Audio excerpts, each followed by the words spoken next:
నాకు లాస్ట్ ఇంటర్వ్యూలో మనం ఒక పాయింట్ డిస్కస్ చేసుకున్నాం అవార్డ్స్ గురించి అండ్ దాని గురించి, అది చాలా వైరల్ అయింది. ఈ మూవీ సక్సెస్ అంటే ఏంటి? మీకు సక్సెస్ అంటే ఏంటి? What is success? ఈ మూవీ నేను తీయటమే నాకు సక్సెస్. బికాస్ ఇలాంటి సినిమా నేను పోయి ఉంటే నేను నేను చేయలేదు అంటుంటే ఈ సినిమా వచ్చిండేది కాదు. సో ఇది అలాంటి యూనిక్ ఫిల్మ్. సో ఆ సినిమాని తీయటం మా ఫస్ట్ విక్టరీ. ఓకే. రెండో గెలుపు ఏంటంటే ఈ సినిమాలో నేను కరెక్ట్గా యాక్ట్ చేయటం. సినిమాలో యాక్ట్ చేయడం ఎవరైనా చేస్తారు, నేను కరెక్ట్గా ఆ బాధ్యత తీసుకుని చేయటం పెద్ద విక్టరీ అండి నాకు. అది నేను కరెక్ట్గా చేశానని కమల్ హాసన్ గారు నన్ను కౌగులించుకు చెప్పటం నా లైఫ్లో నేను మర్చిపోలేని ఒక ఎక్స్పీరియన్స్. మా గురుగారు మణిరత్నం గారి సినిమా చూసి సినిమాని పొగట్టడం నాకైతే నిజంగా అదంతా కలలా ఉంది నాకు. తర్వాత ఈ సినిమాలో నాతో పాటు ఉన్న ప్రతి ఆర్టిస్ట్ తెలుగులో అయితే న్యూ కమర్. సో సిద్ధార్థ్ తప్ప ఎవరు తెలిసిన మొహం కూడా లేకుండా 2.5 hours ఒక ఆడియన్స్ని కట్టేసి ఒక సీట్ ఎడ్జ్లో కూర్చోబెట్టి ఒక కథ చెప్పటం నా దృష్టిలో చాలా పెద్ద విక్టరీ అండి. ఎగ్జాక్ట్లీ, చాలా బిగ్ అండి. ఎందుకంటే నేను ఎక్కడి నుంచో వచ్చిన కుర్రోడిని, నాకు పెద్ద ఫిల్మ్ బ్యాక్గ్రౌండ్ ఏమీ లేదు. నాలా ఎంతో మంది ఉన్నారు ఇండస్ట్రీలో. సో నేను సినిమా ప్రొడ్యూస్ చేస్తున్నప్పుడు వాళ్ళని మైండ్లో పెట్టుకుని చేయాలి కదా.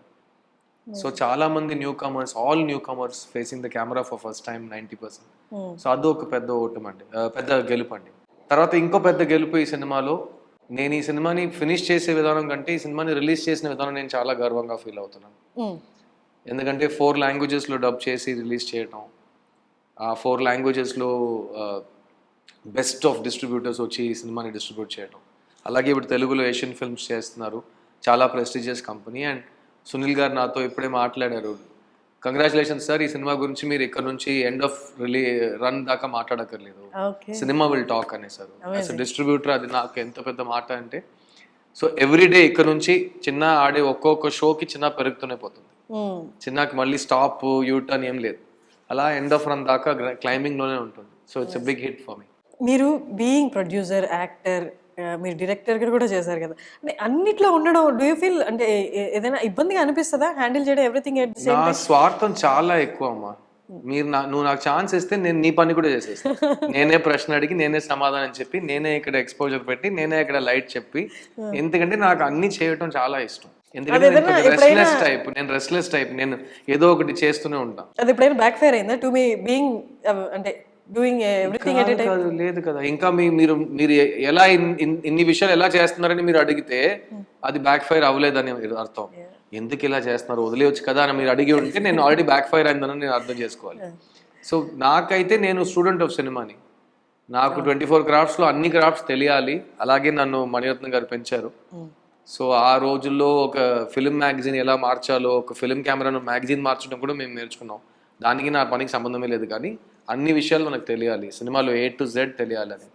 సో నాకు ఇంకా స్వార్థం, ఇంకా నేను చేయని విషయాలు చాలా ఉన్నాయి సినిమాలో, అవన్నీ కూడా చేసేయాలి. కానీ ముఖ్యంగా నేను ఇంకా డైరెక్షన్ చేయలేదు కదా. నేను ఇంకా India's longest running assistant director నేనే. 23 సంవత్సరాల నుంచి అసిస్టెంట్ డైరెక్షన్ చేస్తున్నాను నేను. సో అలా ఒకరోజు డైరెక్టర్ అవుతానని ఒక కళ ఉంది. బట్ ప్రస్తుతం నాకైతే ఒక నిర్మాతగా, ఒక నటుడుగా నాకు కావాల్సిన సినిమా, జనాలు మాట్లాడాల్సిన సినిమా, ఫ్యామిలీస్ కలిసి చూడాల్సిన సినిమా ఒకటి తీశానని నేను చాలా గర్వపడుతున్నాను. అండ్ సిద్ధార్థ్ అంటే తెలుగులో ఫ్యామిలీ హీరో, కానీ ఆ లవర్ బాయ్ నాకు వద్దు, బోర్ కొడుతుందన్నానే కానీ ఫ్యామిలీ హీరో వద్దని నేను ఎప్పుడు చెప్పలేదు. ఎందుకంటే ఫ్యామిలీ హీరోకి చాలా పరిమాణాలు ఉన్నాయి. మొన్నే మాట్లాడాం, సినిమా చూసి కంగ్రాచులేట్ చేశారు భాస్కర్. వస్తుందా మళ్ళీ మీ కాంబినేషన్ లో? మా కాంబినేషన్ సినిమా రావటం పాసిబిలిటీ ఉంది, కానీ బొమ్మర్లు 2 ఆ సినిమా ప్రొడ్యూసర్ని అడగాలి, నాకు దానికి సంబంధం లేదు. బట్ ఈ బొమ్మర్లు లాంటి సినిమా తర్వాత నాకు ఒక ఫ్యామిలీ జానర్ లో సినిమా పడటం అంటే, నాకు 10-11 years అయింది ఆ జానర్ ని వదిలేసి. ఎందుకంటే ఆ జానర్ లో టచ్ చేస్తే మళ్ళీ బొమ్మర్లా ఉంటుందా అని అడుగుతారు. అది చాలా కన్ఫ్యూజింగ్ అయిపోతుంది. మళ్ళీ బొమ్మర్లు తీయడానికి ఎందుకు, అది బిగ్ బాస్ లా టీవీ సీరియల్ అయిపోతుంది, మళ్ళీ సీజన్ మార్చుతూనే ఉంటుంది. అది కాదు కదా.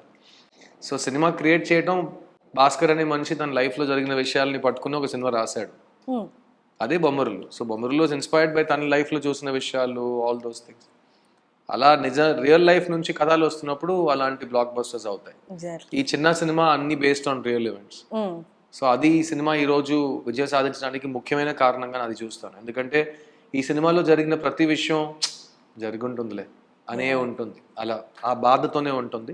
డెఫినెట్గా ఈ సినిమా అందుకే కనెక్ట్ అవుతుంది ఫ్యామిలీస్కి, అండ్ ముఖ్యంగా ఫ్యామిలీస్ పిల్లలతో ఈ సినిమా చూడాలి. ఎగ్జాక్ట్లీ. ఎందుకంటే పిల్లలు ప్రశ్నలు అడుగుతారో ఆ ప్రశ్నలకి సమాధానం చెప్పడం మన బాధ్యత కాబట్టి మన పిల్లల్ని ఎలా పెంచుతున్నాం, వాళ్ళ సేఫ్టీ ఎక్కడ ఉంది, వాళ్ళు ఏం చేస్తున్నారో మనకు తెలియట్లేదు కాబట్టి వాళ్ళతో మాట్లాడాలి, పిల్లలతో మాట్లాడాలి. రోజు ఒక 5 minutes మాట్లాడండి మీ పిల్లలతో.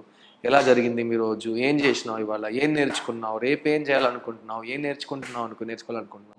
సో పిల్లలతో మాట్లాడదాం, అండ్ ఒక ఫ్యామిలీగా let's be happy, let's be safe. So Chinna is a very positive film about hope.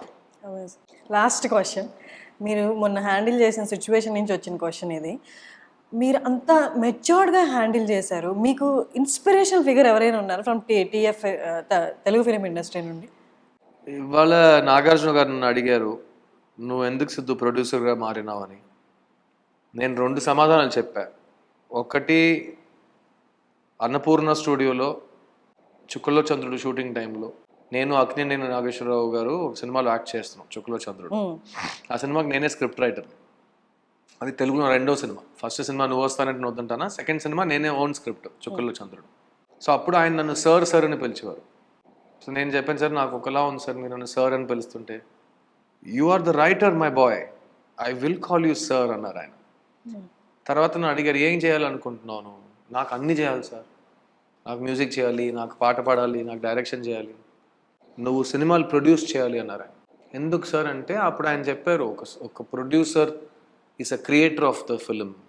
So ఇప్పుడు నేను అన్నపూర్ణ స్టూడియోస్ ఉంది, నేను ఎందుకు అన్నపూర్ణ స్టూడియోస్లో ఉన్నాను అని ఆయన చెప్పారు. అది నాకు చాలా ఇన్స్పైర్ చేసింది. గ్రేట్. అలాగే రామానాయుడు స్టూడియో కూర్చున్నప్పుడు ఒకసారి రామానాయుడు గారితో నేను వీళ్ళు పెద్దోళ్ళతో నేను చాలా టైం స్పెండ్ చేశానండి. నా గ్రేటెస్ట్ గుడ్ ఫార్చ్యూన్ అది. ఈ జనరేషన్లో ఉన్న ఆర్టిస్టులకి అది దొరకట్లేదు, నాకు దొరికింది. సో రామనాయుడు గారికి నేనంటే చాలా ఇష్టం, ఆయన రెగ్యులర్గా నాతో మాట్లాడేవారు ఆయన. సో ఆయన చెప్పారు, నువ్వు ఒకరోజు సినిమా ప్రొడ్యూసర్ అవుతారా అని. ఎందుకు అలా చెప్తున్నారు సార్ అంటే, లేదు నీకు అన్నీ చేయాలని ఉంది, నువ్వు ఊరుకోవు, నువ్వు డెఫినెట్గా ప్రొడ్యూసర్ అవుతావు. సో ఇవాళ నాకు సార్తో చెప్పాను, నేను ఇలాంటి పెద్దోళ్ళు ఆశీర్వాదంతో నేను ఇంకా బతుకున్నాను. సో చేస్తే వాళ్ళు చూపించిన మార్గంలోనే నేను నడుస్తాను కదా. సో రోల్ మోడల్స్ అంటే నాకు వీళ్ళిద్దరూ బాగా ఇన్స్పైర్ చేసిన వారు ఇండస్ట్రీలో. బట్ యాజ్ అన్ యాక్టర్ నాకు I always set this, S V Ranga Rao is my inspiration and Kamal Haasan is my inspiration.